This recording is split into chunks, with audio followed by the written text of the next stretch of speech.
अस्सलाम वालेकुम जी। आज का लेक्चर हमारे पास बुनियादी तौर पे एनर्जी डिस्ट्रीब्यूशन और प्रोबेबिलिटी का लेक्चर है।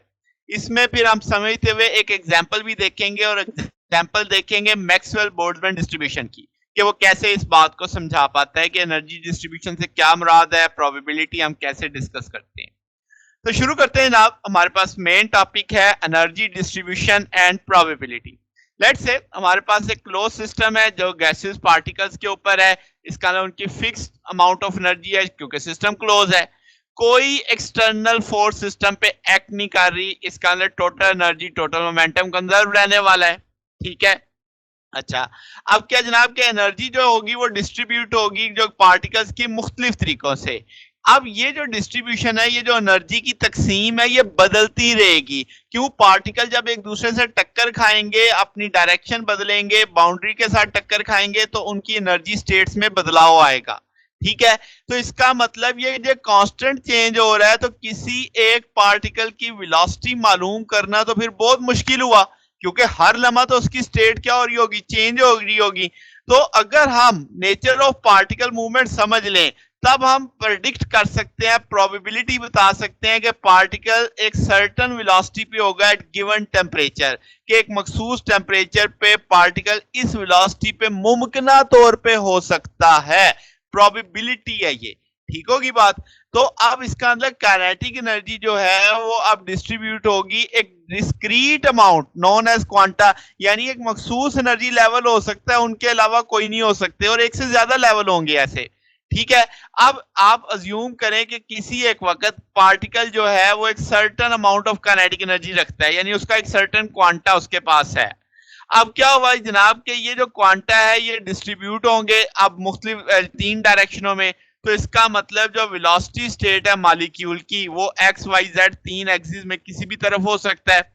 तो जितनी ज्यादा काइनेटिक एनर्जी, या कह लो उसके पास, जो पार्टिकल के पास क्वांटा है, उतनी ज्यादा वेलोसिटी की स्टेट उसके पास होंगी। अच्छा, अब क्या जनाब, लेट्स से अज्यूम करते हैं कि जो तमाम वेलोसिटी स्टेट्स हैं ना वो इक्वली प्रोबेबल है, यानी तमाम का होने के चांसेस बराबर हैं। ठीक है। जितनी ज्यादा हायर वेलोसिटी स्टेट है वो ज्यादा फेवरेबल है, क्योंकि वो उनकी मिकदार क्या रहती है, ज्यादा रहती है। अब जैसे स्टैट के अंदर हाई वेलोसिटी, जो हायर वेलोसिटी स्टेट्स हैं वो ज्यादा प्रोबेबल है, मगर लो एनर्जी स्टेट्स भी आपके पास वहां पे एग्जिस्ट करेंगी, क्योंकि आपके पास कुछ पार्टिकल ऐसे भी तो होंगे जिनकी एनर्जी थोड़ी होगी, तो वो लो एनर्जी स्टेट में होंगे। अब जो पार्टिकल जिसकी टकराव होता है किसी ग्रेटर काइनेटिक एनर्जी वाले के साथ, यानी एक पार्टिकल लो एनर्जी पे है, एक पार्टिकल हाई एनर्जी पे है, तो हाई एनर्जी वाले ने टक्कर मारी लो एनर्जी वाले को, तो उसके नतीजे में क्या होगा कि आपके पास हाई वाले की एनर्जी कम हो जाएगी पहले की निस्बत। बात समझ आई? तो इसका ना इस तरीके से भी तो वो लो एनर्जी स्टेट में जा सकता है ना। तो ये चीज समझनी है आपने। तो अब इस चीज को, ये अब आपको समझ आ गई कि एनर्जी डिस्ट्रीब्यूटेड होती है। इसकी बड़ी अच्छी मिसाल हमें समझ आएगी मैक्सवेल बोल्ट्जमैन डिस्ट्रीब्यूशन। आमतौर पे 3 डिस्ट्रीब्यूशन का ज्यादा लफ्ज आप सुनेंगे, मैक्सवेल बोल्ट्जमैन है, फर्मी डिराक है, बोज आइंस्टाइन है। ये जो मैक्सवेल बोल्ट्जमैन है ये क्लासिकल आप कह लो स्टैटिस्टिक पे बेस करती है, जबकि फर्मी डिराक और बोज आइंस्टाइन आपकी क्वांटम मैकेनिकली बेस कर रही होती हैं। तो चूंकि अभी हमने क्वांटम तो पढ़ी नहीं, तो हम सिर्फ मैक्सवेल बोल्ट्जमैन की एग्जांपल कोट करते हैं यहाँ पे कि मैक्सवेल बोल्ट्जमैन डिस्ट्रीब्यूशन में हम वेलोसिटी डिस्ट्रीब्यूशन देख लेते हैं कि ग्रुप ऑफ वेलोसिटी की जो है आपके पास, उसकी वेलोसिटियों का ग्राफ बनाना है, तो आपको पता लग जाएगा कि कितने पार्टिकल्स हैं एक सर्टेन वेलोसिटी के ऊपर। ठीक है। यानी एक जैसी वेलोसिटी वाले कितने पार्टिकल हैं, उस चीज का हम ग्राफ बनाएंगे। तो अब आपको एक रेंज मिल जाएगी, तो वो जो कर्व मिलेगी आपको, एक सिमेट्रिक कर्व, उसको हम मैक्सवेल बोल्ट्जमैन डिस्ट्रीब्यूशन कहते हैं। ठीक होगी बात। अब इस कर्व की जो पीक होती है वो बताती है मोस्ट प्रोबेबल वेलोसिटी, यानी कि आपके पास ये ऐसी वेलोसिटी है कि जो ग्रुप ऑफ पार्टिकल्स है उसमें से सबसे ज्यादा नंबर ऑफ पार्टिकल है जिनके पास एक तरह की वेलोसिटी है। ठीक है, यानी तादाद। तो ग्राफ अगर आप गौर करो किस किस के बीच में है, नंबर ऑफ मॉलिक्यूल्स और स्पीड के बीच में है। यानी मोस्ट प्रोबेबल वेलोसिटी का मतलब क्या है कि इस वेलोसिटी वाले पार्टिकल्स की तादाद सबसे ज्यादा है, तो इसे मोस्ट प्रोबेबल स्पीड कह रहे हैं या वेलोसिटी कह लें आप। तो अगर मैं प्रॉपर्ली डिफाइन करूं तो आप कहोगे कि जो मैक्सवेल बोल्ट्जमैन इक्वेशन है वो क्या डिफाइन करती है, वो मुझे स्पीड की यानी डिस्ट्रीब्यूशन बता रही है कि यहां से यहां तक पार्टिकल्स इतनी स्पीड वाले हैं, इनमें से कुछ पार्टिकल्स की तादाद ऐसी है, ज्यादा है, जिनकी स्पीड एक जैसी है, तो आपके पास एक तरह से पैच बन गए। तो आप गिवन टेम्परेचर के ऊपर एक स्पीड का कर्व सी आपको हासिल हुई जो आपको दे रही है number of molecules per unit speed, यानी हर स्पीड के ऊपर आपको पार्टिकल्स की तादाद मिल रही है।